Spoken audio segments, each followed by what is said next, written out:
This is the Lone Crater YouTube. We hope this video helps. You start by combining texture control with speed. Put 1 cup marshmallow fluff into a bowl and add 1/4 cup cornstarch to reduce tackiness. This creates separation between pieces. Use a hand mixer on low to fold air in. Folding, rather than whipping hard, keeps it squishy.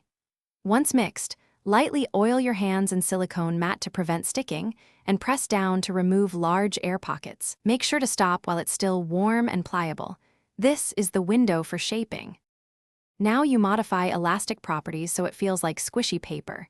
Knead in 1 tablespoon glycerin or 0.5 teaspoon vegetable oil. Glycerin attracts moisture and prevents brittleness, which is why the piece stays soft.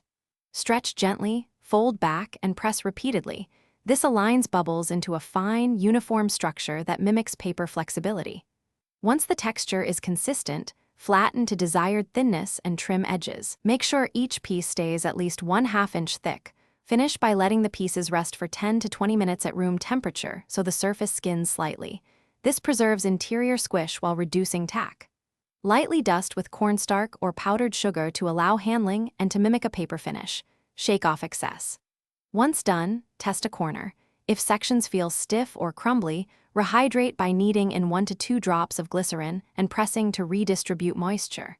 If it remains sticky, use a hairdryer on low at a distance to set the surface. Thanks for watching. Consider subscribing if we helped you.